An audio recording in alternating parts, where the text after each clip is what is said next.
गणानां त्वा गणपतिगुं हवामहे कविं कवीनामुपमश्रवस्तमं ज्येष्ठराजं ब्रह्मणां ब्रह्मणस्पत आनः शृण्वन् सीदसादनं श्रीमहागणाधिपतये नमः। सदाशिवसमारम्भां शङ्कराचार्यमध्यमाम् अस्मदाचार्यपर्यन्तां वन्दे गुरुपरम्पराम्। श्रुतिस्मृतिपुराणानाम् आलयं करुणालयं नमामि भगवत्पादशङ्करं लोकशङ्करं। नारायणं नमस्कृत्य नरं चैव नरोत्तमं देवीं सरस्वतीं व्यासं ततो जयमुदीरयेत्। జై గురుదేవ్. ఆరో శ్లోకం చదువుతున్నాము. చదువుదాం ఒకసారి శ్లోకం. అజోపి సన్నవ్యయాత్మా భూతానామీశ్వరోపి సన్ ప్రకృతిం స్వామధిష్ఠాయ సంభవామ్యాత్మమాయయా.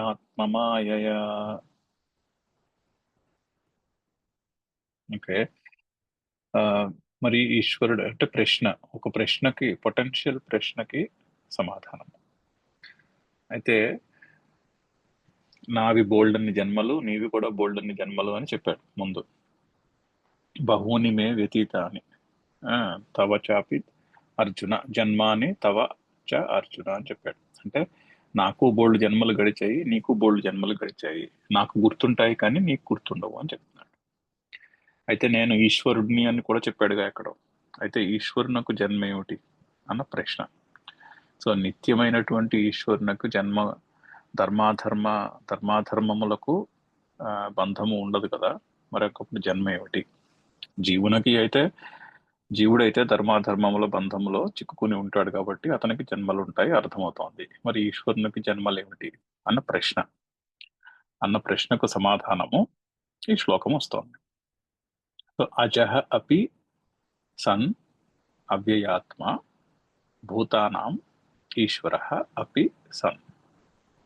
సో అజహ అంటే పుట్టుక లేనివాడు, లేనివాడిని అయినప్పటికీ కూడా నేను ఎటువంటి వాడిని? అవ్యయాత్మ అంటే పరమాత్మ యొక్క జ్ఞానము అవ్యయము, అందులో మార్పు ఉండదు. మనకి తెలుస్తూ ఉంటాయి, తెలియకపోతూ ఉంటాయి, అతనికి మార్పు ఉండదు. సో అవ్యయాత్మ, అవ్యయమైనటువంటి నిరంతరమైనటువంటి అవేర్నెస్, జ్ఞానము కలవాడు పరమాత్మ. సో నేను అవ్యయమైనటువంటి నిరంతరమైనటువంటి జ్ఞానము కలిగిన వాడిని, పుట్టుక లేని వాడిని అయినప్పటికీ కూడా భూతానాం ఈశ్వర అపి సన్, ఈ జీవులందరికీ కూడా ఈశ్వరుడను అయినప్పటికీ కూడా. ఈశ్వరుడు అంటే శాసించువాడని అర్థం. శాసన, ఈశ వరహ రెండు ఉన్నాయి అందులో. వరహ అంటే శ్రేష్ఠుడు, ఈశ అంటే శాసించుట, ఈశ్వర అంటే అత్యున్నతమైనటువంటి, ఉత్కృష్టమైనటువంటి శాసించే శక్తి, అంటే సర్వమును శాసించే శక్తి అని అర్థం. సో సర్వమును శాసించగలిగే శక్తిమంతుడను అయినప్పటికీ కూడా మరి అందరినూ శాసించే శక్తి ఉంటే మరి పరిచ్ఛిన్నమైనటువంటి ఒక దేహము వలె ఉండకూడదు. అది అక్కడ ఇంప్లికేషన్. సో ఇది భూతానాం ఈశ్వర అంటే వేరొక చోట ఎక్కడో కూర్చుని ఒక రింగ్ మాస్టర్ కూర్చుని మిగిలిన వాళ్ళందరినీ కంట్రోల్ చేసినట్టు అలా కాదు. అంతటా వ్యాపించి ఉండి సర్వమును శాసించే శక్తి అని అర్థం. అలాగా ఆ విధమైనటువంటి అర్థం వస్తుంది. అప్పుడే భూతానాం ఈశ్వర అన్నది పాజిబుల్ అవుతుంది. అంతేనే కానీ ఒక పరిచ్ఛిన్నమైనటువంటి ఒక ఇండివిజువల్, ఒక సూపర్ పవర్స్ ఉన్నటువంటి ఇండివిజువల్ కంట్రోల్ చేసాడు అనుకుంటే దానికి భూతానాం ఈశ్వర అని చెప్పడానికి సరిపోదు. అది ఎప్పుడు కుదురుతుంది అంటే ఆ శక్తి సర్వవ్యాపకమైనటువంటి శక్తి, అన్నిటికీ కూడా ఆధారభూతమైనటువంటి శక్తి అయినప్పుడే అది కుదురుతుంది ఆ డెఫినేషన్. సో భూతానాం ఈశ్వర అపి సన్, ఈ జీవులందరూ శాసించేవాడను అయినప్పటికీ కూడా ప్రకృతిం స్వాం అధిష్టాయ, నా ప్రకృతిని అంటే నా మాయాశక్తిని నా అధీనములో ఉంచుకుని. అంటే మాయాశక్తి లేక అజ్ఞానము లేక అవ్యక్తము ప్రకృతి అని వాటన్నిటికీ ఒక పర్యాయ పదములు. ఇది కూడా మనం ఇదివరకు చెప్పుకున్నాం. ఈశ్వరుని యొక్క మాయాశక్తి, పరమాత్మ యొక్క మాయాశక్తి ఈ సృష్టి అంతటికి కారణం. ఆ మాయాశక్తిని నా అధీనములో ఉంచుకుని సంభవామి ఆత్మ మాయయ, నా యొక్క మహిమ చేత, నా మాయ చేత నేను పుడుతూ ఉంటాను అంటున్నాడు. అంటే నా మాయ చేత పుడుతున్నాను అంటే పుట్టిన వాడి వలె కనిపిస్తున్నాను అని అర్థం. ఆ మాయయ అంటున్నారు కదా, ఆత్మ మాయయ, నా మాయ చేత నేను పుట్టాను అంటే పుట్టిన వాని వలె కనిపిస్తూ ఉంటాను అని అర్థం. సంభవామి అంటే ఒక ఇంద్రజాలకుడు తన మాయ చేత ఒక పావురాన్ని సృష్టించాడు అనుకోండి. అక్కడ నిజంగా పావురం పుట్టట్లేదు కదా, పావురం పుట్టినట్టు, ఆ, ఏమీ లేని టోపీలోంచి పావురం పుట్టినట్టు మనని అనిపించేలా మనకి చేస్తున్నాడు ఇంద్రజాలకుడు.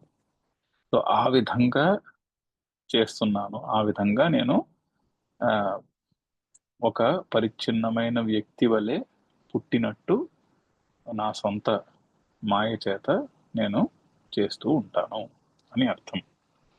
సో అవతారం యొక్క డెఫినేషన్ చెప్తున్నారు. అంటే అవతారం యొక్క లక్షణం ఇది. అంటే ఆ పరమాత్మ ఆ చావు పుట్టుకలు లేనివాడు అయినప్పటికీ కూడా, పరమాత్మయే చెప్తున్నాడు, శ్రీకృష్ణుడే చెప్తున్నాడు, నేను చావు పుట్టుకలు లేనివాడిని అయినప్పటికీ కూడా, ఈ జీవులందరికీ ఈశ్వరుడను అయినప్పటికీ కూడా, నా ప్రకృతిని, నా మాయాశక్తిని నేను నా వశమున ఉంచుకుని నా మాయ చేత నేను పుడుతూ ఉంటాను. అంటే నా మాయ చేత పుట్టినట్టు కనిపిస్తూ ఉంటాను అని అర్థం. సో అవతారం యొక్క డెఫినేషన్.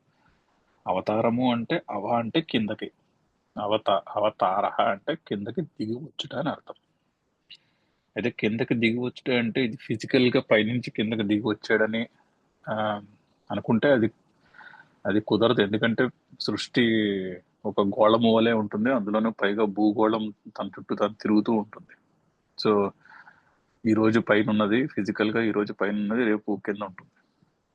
సో అంటే రాత్రికి కిందకు వచ్చేస్తుంది, మళ్ళీ పొద్దున్న అయ్యేసరికి మళ్ళీ పైకి వస్తుంది. సో ఆ విధంగా ఫిజికల్ గా పైన కింద అనేది సరిపోదు డెఫినేషన్ లోకి.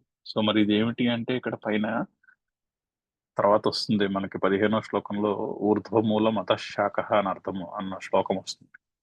అక్కడ శంకర్లు ఊర్ధ్వం అన్నదానికి బ్రహ్మ పరమాత్మ అని అర్థం చెప్పారు.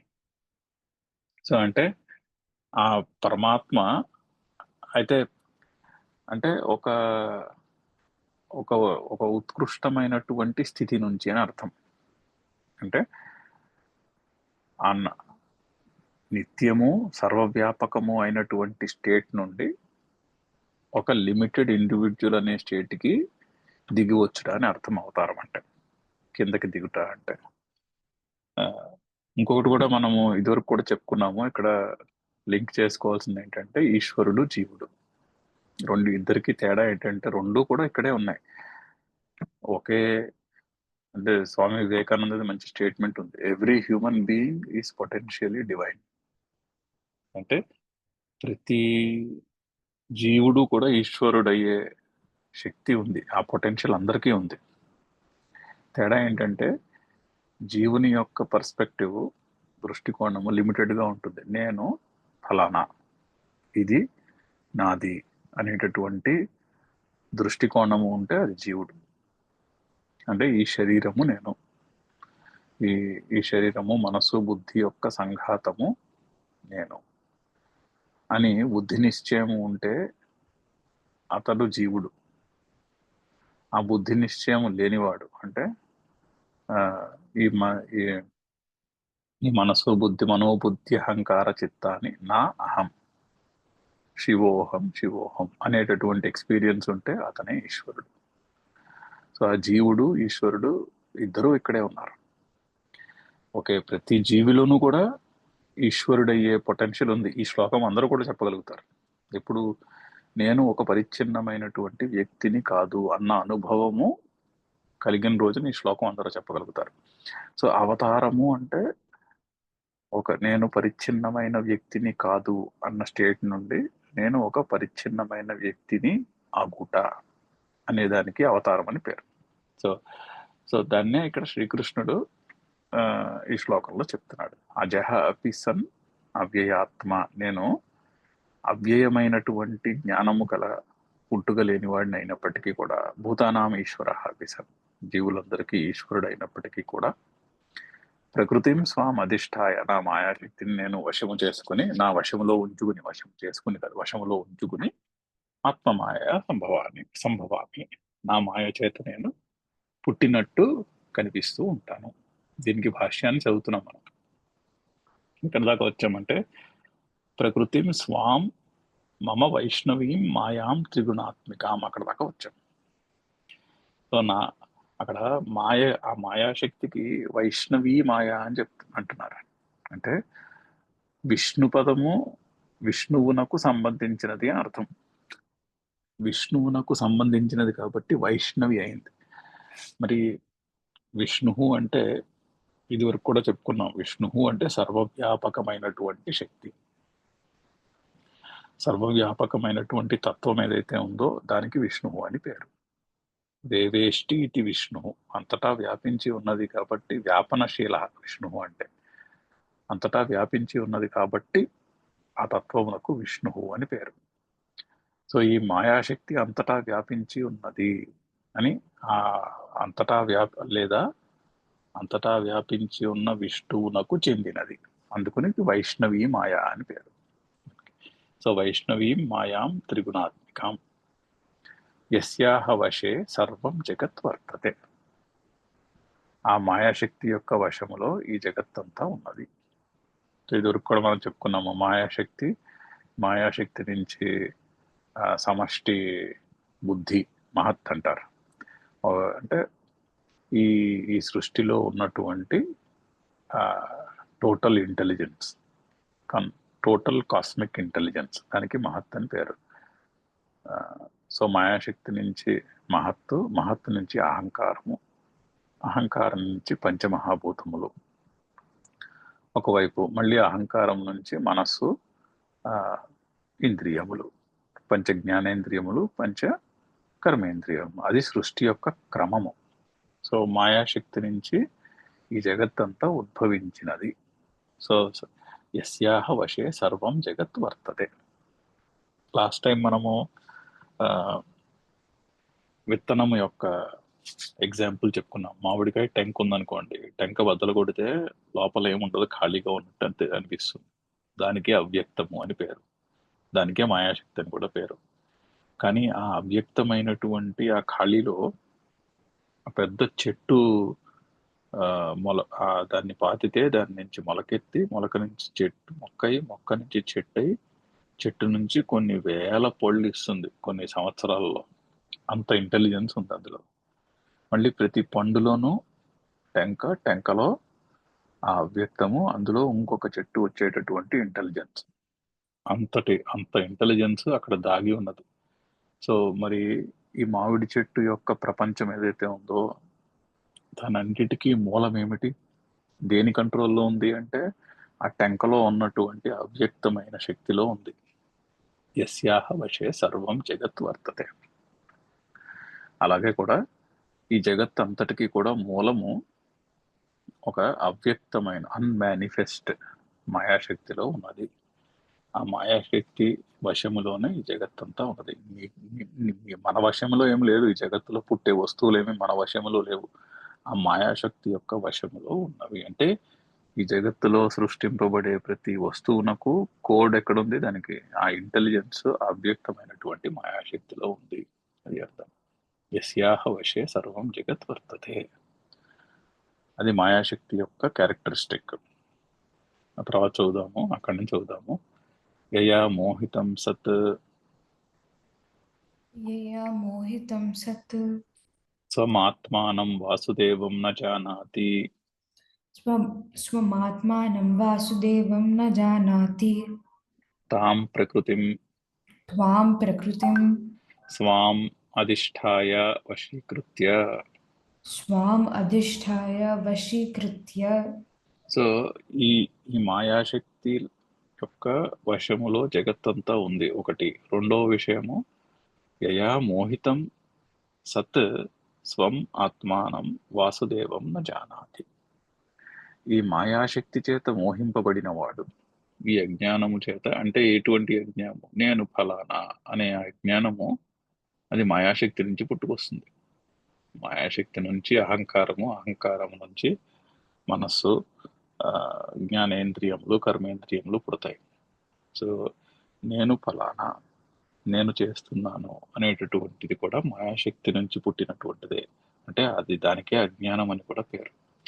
ఆ అజ్ఞానము చేత మోహింపబడి, అంటే నేను ఫలానా అనుకుంటే ఈశ్వరుడు ఉండడు, నేను ఫలానా కాదు అనుకుంటే జీవుడు లేడు. సో ఐదర్ ఇంటర్నల్లీ ఫోకస్డ్, అంటే నా స్వరూపము అనంతమైనటువంటి ప్రకాశము, అది ఈశ్వరుడు. నా స్వరూపము ఈ దేహము, మనసు, బుద్ధి, అది జీవుడు. ఇది ఉంటే అది ఉండదు, అది ఉంటే ఇది ఉండదు. సో యయా మోహితం, ఈ మాయాశక్తి చేత మోహింపబడిన వాడికి సత్ స్వం ఆత్మానం వాసుదేవం న జానాతి, తన స్వరూపమైనటువంటి వాసుదేవుడు తెలియడు. అంటే నా స్వరూపమైనటువంటి అనంతమైన ప్రకాశము తెలియదు. ఎప్పుడు తెలియదు? నేను ఎంతసేపు నా దృష్టి బాహ్యముగా నేను ఫలానా అనేటటువంటి బుద్ధి నిశ్చయం ఉంటే, నా హృదయములో ఉన్నటువంటి అనంతమైనటువంటి ప్రకాశమైనటువంటి వాసుదేవుడు తెలియడు అంటున్నారు. సో యయా మోహితం సత్ స్వం ఆత్మానం వాసుదేవం న జానాతి. సో సెంటెన్స్ ఏంటంటే యయా మోహితం సత్ న జానాతి, దేని చేత మోహింపబడి సత్యము తెలియదో. సత్యం అనగానేమి? స్వం ఆత్మానం వాసుదేవం. సత్యం అనగా తన సొంత ఆత్మ అయినటువంటి వాసుదేవుడు అని అర్థం. సో అస్వం ఆత్మానం వాసుదేవం సత్తుకి డెఫినేషన్. సో యయా మోహితం సత్ న జానాతి, సత్ అనగానేమి? స్వమాత్మానం వాసుదేవం. అంటే నా హృదయంలో ఉన్నటువంటి అనంతమైనటువంటి ఈశ్వర శక్తియే నా స్వరూపము అన్నది మన అనుభవంలోకి రాదు. ఎప్పుడు అనుభవంలో నేను ఫలానా నిశ్చయించి కూర్చుంటే, అది అటువంటి ప్రకృతిని, తాం ప్రకృతి, అటువంటి నా ప్రకృతిని స్వాం, నేను అధిష్టాయ వశీకృత్య, నా వశములో ఉంచుకొని. మిగిలిన జీవులందరూ కూడా, ఒక జీవుడు మాయాశక్తి యొక్క అధీనంలో బతుకుతాడు, ప్రకృతి యొక్క అధీనంలో ఉంటాం. అంటే ఎలా చెప్తారంటే, ఎగ్జాంపుల్, ఒక గడ్డి పూస తుఫాన్లో చిక్కుకుపోయింది అనుకోండి. గడ్డిపూస తుఫాన్లో చిక్కుకుపోతే గడ్డిపూసకి ఏమైనా కంట్రోల్ ఉంటుందా? ఉండదు. ఆ తుఫాన్ ఎటు తోస్తే అటు పోతుంది. అదేవిధంగా జీవునికి తన కంట్రోల్లో ఏమీ ఉండదు. ఆ కర్మ యొక్క ప్రారంధం ఎలా ఉంటే ఆ కర్మ ఫలముల యొక్క ప్రారంధంలో కొట్టుకుపోతూ ఉంటాడు జీవుడు. అంతే. మనిషికి ఏదో కంట్రోల్ ఉందని అనుకుంటాడే కానీ ఏ కంట్రోల్ ఉండదు. ఆ కర్మ ఫలము యొక్క ప్రారంధంలో అలా కొట్టుకుపోతూ ఉంటాం. సో కానీ పరమాత్మ అలా కాదు. పరమాత్మ తాం ప్రకృతిం స్వాం అధిష్టాయ వశీకృత్య, అది డిఫరెన్స్. ఆ వశమును ఉంచుకుని ఏం చేస్తుంటాడు? అప్పుడప్పుడు సంభవామి దేహవానివ భవామి. సో సంభవామి అంటే పుడుతూ ఉంటాడు. అంటే ఇక్కడ నిజంగా పుడతాడని కాదు. దేహవాన్ ఇవ భవామి, ఒక పరిచ్ఛిన్నమైన దేహము కలవాని వలె పుట్టినట్టు అనిపిస్తూ ఉంటాను అని చెప్తాను. సంభవామికి అర్థం అలా చెప్పారు శంకర్లు. దేహవాన్ ఇవ భవామి, ఒక పరిచ్ఛిన్నమైన దేహము ఉన్నవాని వలె పుడుతూ ఉంటాను. అంటే భవామికే మళ్ళీ ఎక్స్ప్లెయిన్ చేస్తున్నారు. జాతః ఇవ,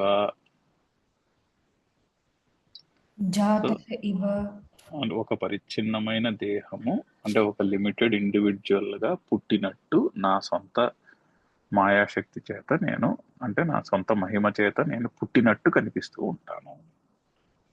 అంతే కదా. అనంతమైనటువంటి ఆ పరమాత్మ ఒక పరిచ్ఛిన్నమైన దేహంలో ఎలా ఉంటాడు? ఉండడు, ఉండలేడు, కానీ ఉన్నట్టు అనిపిస్తూ ఉంటాడు. అంటే దీన్ని ఎలా అర్థం చేసుకోవచ్చు అంటే, సూర్యుడు వ్యాపకము. ఒక కుండలో నీళ్లు పెట్టామనుకోండి, సూర్యుడు మంచి ఎండ ఉన్న రోజుల్లో ఆ సూర్యుని యొక్క నీడ ఆ కుండలో ఉన్న మంచి నీళ్ళల్లో కనిపించవచ్చు. ఓకే. అంటే అంటే అనంతమైనటువంటి సూర్యుడు కుండలో ఉన్నట్టు అనిపిస్తాడు. కుండలో ఉండడు, కుండలో ఉన్నట్టు ఉన్నాడా అన్నట్టు అనిపిస్తాడు. ఆ విధముగా పరమాత్మ ఒక పరిచ్ఛిన్నమైన దేహములో ఉన్నాడా అన్నట్టు తన సొంత మాయ చేత కనిపిస్తూ ఉంటాడు. సో సంభవామి అంటే దేహవాన్ ఇవ భవామి. భవామి అంటే జాత ఇవ, పుట్టిన వాని వలె. ఎలాగా? ఆత్మమాయయ, ఆత్మనః మాయయ అంటే సొంత మాయ చేత, నా సొంత మాయ చేత నేను అలా కనిపిస్తూ ఉంటానని చెప్తున్నాడు. దాన్నే శంకర్లు మళ్ళీ క్లారిఫై చేస్తున్నారు. నా పరమార్థతః లోకవత్. నా పరమాత్మతో లోకవత్. నా పరమార్థతో లోకవత్ అంటే పరమార్థత అంటే ఇన్ రియాలిటీ అని అర్థం. లోకవత్, లోకవత్ అంటే ఒక జీవుని వలె. In reality no, in reality పుట్టట్లేదు పరమాత్మ, పుట్టిన వాని వలె అనిపిస్తూ ఉన్నాడు. అది ఈ అవతారం యొక్క కాన్సెప్ట్. అది అవతారం యొక్క కాన్సెప్ట్. నా హృదయంలో ఉన్న ఆ నిత్యమైనటువంటి అనంతమైనటువంటి ఆ ఈశ్వర శక్తి ఒక పరిచ్ఛిన్నమైన దేహములో పుట్టిన వాని వలె తన సొంత మాయ చేత అనిపిస్తూ ఉంటుంది. అది అవతారం. అంటే ఆ పైనుంచి కిందకి దిగి వచ్చుట అంటే ఒక ఉత్కృష్టమైనటువంటి అవేర్నెస్ నుంచి ఒక ఉత్కృష్టమైనటువంటి స్టేట్ నుంచి, ఒక ఎగ్జాల్టెడ్ స్టేట్ నుండి ఒక లిమిటెడ్ ఇండివిజువల్ అనే స్టేట్కి దిగి వచ్చుట. అలా అర్థం చేసుకుంటే అది అవతారము. చదువుదాం ఇంకొకసారి శ్లోకము. అజోపి సన్ అవ్యయాత్మా అజోపి సన్ అవ్యయాత్మా భూతానామీశ్వరోపి సన్ భూతానామీశ్వరోపి సన్ ప్రకృతిం స్వామధిష్ఠాయ ప్రకృతిం స్వామధిష్టాయ సంభవామ్యాత్మమాయయా. సంభవామ్యాత్మమాయయా. నెక్స్ట్ శ్లోకము.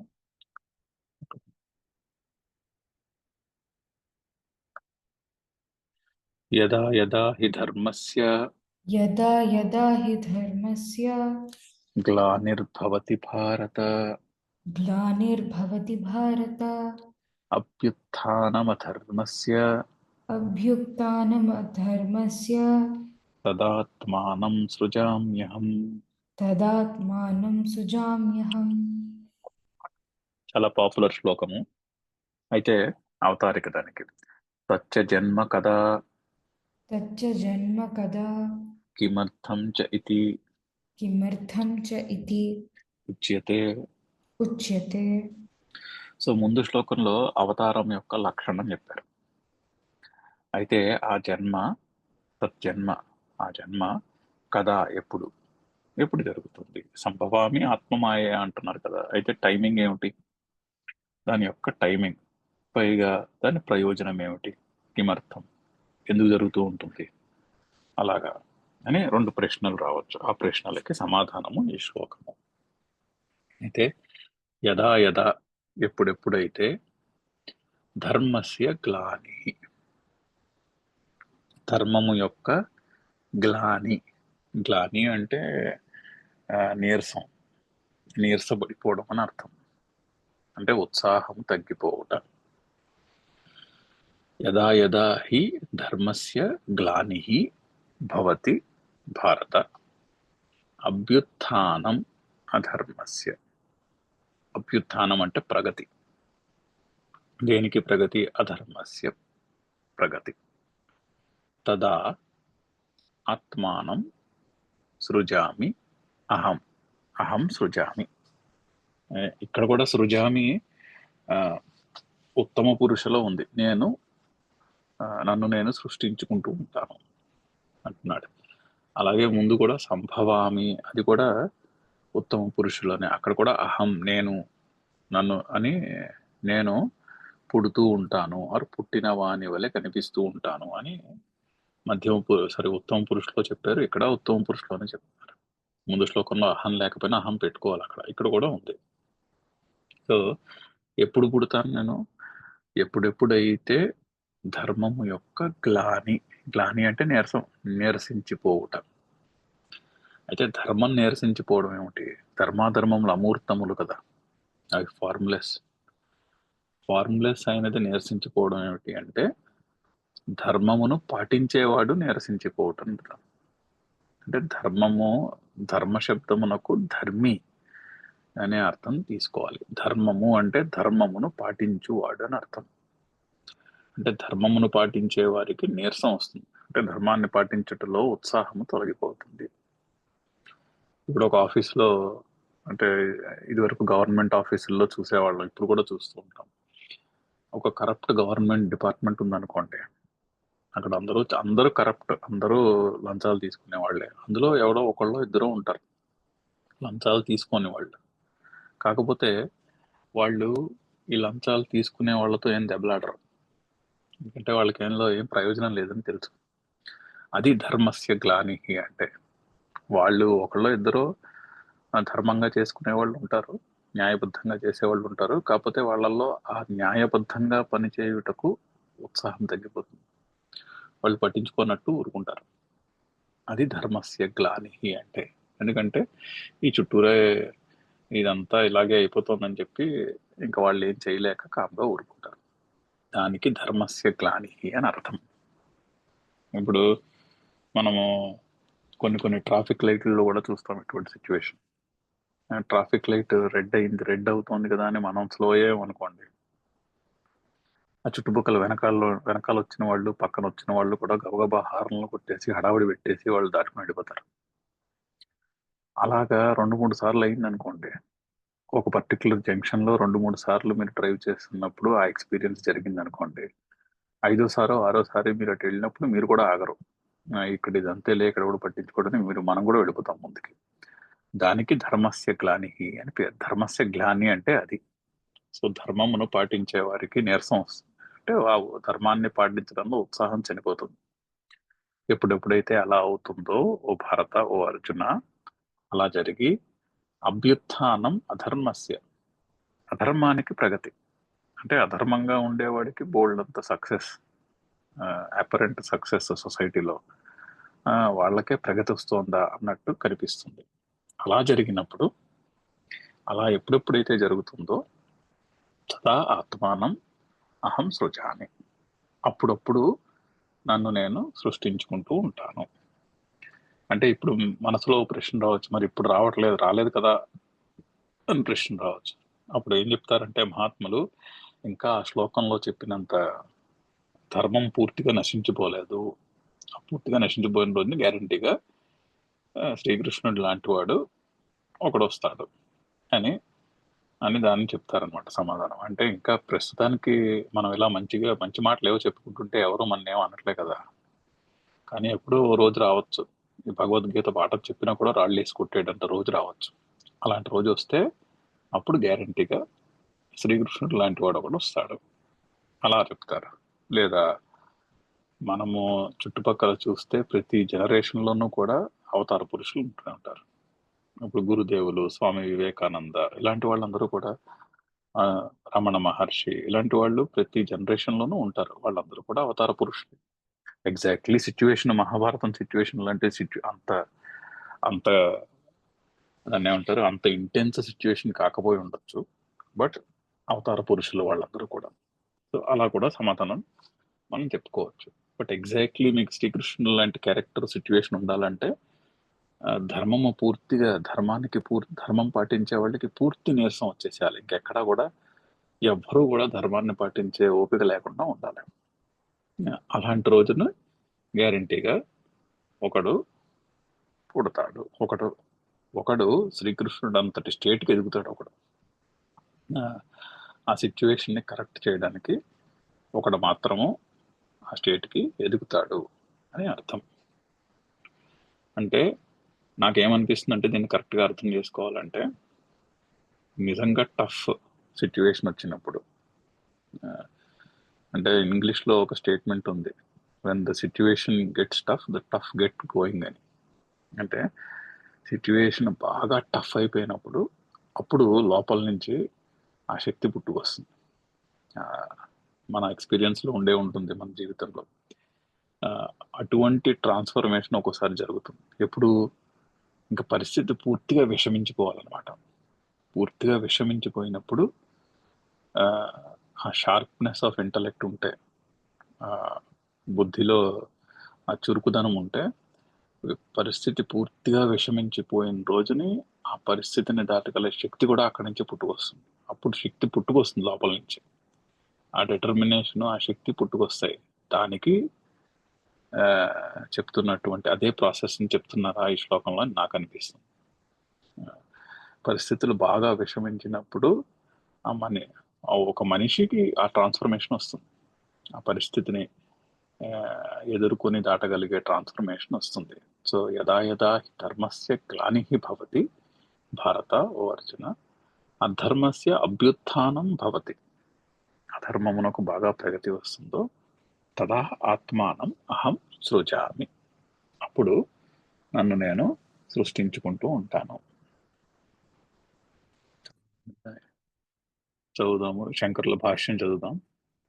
యదా యదా హి ధర్మస్య యదా యదా హి ధర్మస్య గ్లానిః హానిః గ్లానిః హానిః. హానిః. సో గ్లాని అంటే హాని. అంటే కరెక్ట్గా లిటరల్గా తెలుగులోకి ట్రాన్స్లేట్ చేసుకోవాలంటే గ్లాని అంటే నీరసము అని ట్రాన్స్లేట్ చేసుకుంటే కరెక్ట్గా ఆ కాంటెక్స్ట్లో అది ఫిట్ అవుతుంది. సో అయితే దేనికి హాని? వర్ణాశ్రమాది లక్షణస్య వర్ణాక్షమాదిలక్షణస్య ప్రాణినాం ప్రాణినాం అభ్యుదయ నిశ్రేయస సాధనస్య. అభ్యుదయ నిశ్చయస్య సాధనస్య. సో అయితే ధర్మమునకు డెఫినిషన్, చక్కని డెఫినేషన్ నైయాయికులు చెప్పారు, న్యాయశాస్త్రంలో చెప్పారు చక్కని డెఫినేషన్. ధర్మం అనగానేమి అంటే, ధర్మం అంటే రెండు బ్రాడ్గా మన సంస్కృత వాంగ్మయంలో ధర్మ శబ్దానికి రెండు అర్థాలు చెప్పుకోవచ్చు. మీమాంసకులు అంటే కర్మవాదులు, అంటే కర్మకాండ, వేదములో కర్మలు చెప్పినటువంటి పోర్షన్, లార్జ్ పోర్షన్ అదే. అందులో ధర్మం అంటే కర్మయే, అంటే రిచువల్యే ధర్మము అని ఒక డెఫినేషన్. చోదనా లక్షణ ధర్మ అని మీమాంసకుల డెఫినేషన్ ధర్మ శబ్దానికి. ధర్మం అనగా వేదములు పురాణములు చెప్పినటువంటి రిచువల్స్ అని ఒక అర్థం. ఇంకొక అర్థము ఇక్కడ నైయాయికులు చెప్పిన డెఫినేషన్, అభ్యుదయ నిశ్రేయస సాధనము. సో మనిషికి అభ్యుదయమును నిశ్రేయస్సును తీసుకువచ్చేది ధర్మము. ఇలా రెండు అర్థాలు చెప్తారు మన వాంగ్మయంలో. ధర్మం అంటే ఈ రెండు అర్థాలు. సో అభ్యుదయ నిశ్రేయస సాధనము అంటే, అభ్యుదయము అంటే మెటీరియల్ ప్రోగ్రెస్, ఈ ఇహలోకంలో కానీ పరలోకంలో కానీ, ఇక్కడ స్వర్గం వంటి లోకాలలో మనకి ప్రగతిని ఇచ్చేది. అంటే మెటీరియలిస్టిక్ ప్రగతి, భౌతికమైన లేక అలౌకికమైనటువంటి ప్రగతి. అంటే డబ్బు సంపాదించుకోగలగడం, సో భోగాలను అనుభవించడం, సుఖంగా ఉండగలగడం, అలాగే పుణ్యాన్ని సంపాదించుకోవడం, స్వర్గానికి వెళ్ళగలగడం, అది అభ్యుదయము. వాటికి అభ్యుదయము అని పేరు. నిశ్రేయస్సు అంటే మోక్షము, అంటే సైకలాజికల్ ఫ్రీడమ్. అయితే మెటీరియల్ ప్రోగ్రెస్ కానీ, మెటీరియల్ ప్రోగ్రెస్ అంటే వరల్డ్లీ ఆర్ అదర్ వరల్డ్లీ, భూలోకంలో కానీ స్వర్గలోకంలో కానీ మనకి ప్రగతిని ఇచ్చేదానికి, ఆర్ మోక్షము సైకలాజికల్ ఫ్రీడమ్ని ఇచ్చేదానికి, రెండిటికి కూడా ఈ రెండింటినీ మనకి ఈ రెండింటినీ సాధించుకునేందుకు తోడ్పడేదానికి ధర్మము అని పేరు. సో ఆ ధర్మమునకు గ్లాని, ఆ ధర్మమునకు నీరసం వచ్చినప్పుడు, అంటే ఆ ధర్మాన్ని పాటించే వాళ్ళల్లో దాని ఎడల ఉత్సాహము తగ్గినప్పుడు అని అర్థం. దానికే వర్ణాశ్రమాది లక్షణస్య అని కూడా చెప్తున్నారు. అంటే వర్ణము ఆశ్రమము. వర్ణము అంటే క్యాస్ట్ కాదండి, వర్ణములు 4. వేదంలో చెప్పినవి, వైదిక సమాగమయంలో చెప్పిన వర్ణములు 4. ఈ రోజు క్యాస్ట్ 260 270 ఉంటాయి. సో వర్ణము అంటే క్యాస్ట్ కాదు, వర్ణం అంటే చాలా లిమిటెడ్ ట్రాన్స్లేషన్ లో క్యాస్ట్ అని వస్తుంది, లిమిటెడ్ అండర్స్టాండింగ్ లో. వర్ణము అంటే గుణకర్మ విభాగము, అంటే మనలో ఉన్నటువంటి సత్వరజస్తమో గుణముల యొక్క కాంబినేషన్ కి, మన కర్మఫలము యొక్క కాంబినేషన్ కి, ఆ రెండు కంబైన్ అయినప్పుడు వచ్చేది వర్ణము. 4 వర్ణాలు చెప్పారు: బ్రాహ్మణుడు, క్షత్రియుడు, వైశ్యుడు, శూద్రుడు అని. బ్రాహ్మణుడు అంటే థింకర్ అండ్ టీచర్, సింపుల్ గా చెప్పాలంటే. ఆ, బాగా క్లారిటీ ఆఫ్ థింకింగ్, అంటే సత్వగుణము ఎక్కువ ఉన్నవాడు బ్రాహ్మణుడు. క్షత్రియుడు అంటే రజోగుణం ఎక్కువ ఉంటుంది, ఫాలోడ్ బై సత్వగుణం. అంటే అడ్మినిస్ట్రేటర్స్, పొలిటీషియన్స్, కింగ్స్, వాళ్ళందరూ క్షత్రియులు, ఎందుకంటే యాక్షన్ ఓరియంటెడ్ వాళ్ళందరూ. వైశ్యులు అంటే ఆ, 10 రూపాయలు ఇస్తే 1000 రూపాయలు చేయగలుగుతారు, అందరూ చేయలేరు ఆ పని, కొంతమంది చేయగలుగుతారు. అంటే బిజినెస్ మెన్, అంటే మరి సమాజం ముందుకెళ్ళాలంటే వాళ్ళు కూడా కావాలి, ఆ, సంపదలను పెంచే కేపబిలిటీ ఉన్న వాళ్ళు కావాలి, వాళ్ళకి వైశ్యులు అని పేరు. అంటే ఆ, రజోగుణము ఫాలోడ్ బై తమో గుణము, దెన్ సత్వగుణము, వాళ్ళు వైశ్యుడు. అలాగే శూద్రుడు అంటే తమో గుణము ఎక్కువ ఉన్నవాడు. ఇవన్నీ నాకేం అక్కర్లేదు అబ్బాయి, ఏదో నాకు 3 పూట్ల నా నా పొట్ట నింపుకుందుకు నాకు ఏదో కాస్త సదుపాయం ఉంటే చాలు, అదే నువ్వేం చెప్తే అది చేస్తాను అనుకునేవాడు శూద్రుడు. ఈ నలుగురు కూడా కావాలి సమాజం ముందుకెళ్ళాలంటే ఈ 4 రకాల వాళ్ళు కూడా ఉండాలి. ఆ, పురుష ఆ, వేద మంత్రాల్లో కూడా చెప్తారు, ఈ నలుగురిని కూడా శరీరంలో 4 భాగాలతో, తలతో ఒకళ్ళని, టార్సోతో ఒకళ్ళని, కాళ్ళతో ఒకళ్ళని, అలాగా పోల్చి చెప్తారు. పురుష సూక్తంలో చెప్తుంది, మంత్రాలు ఉంటాయి అటువంటివి.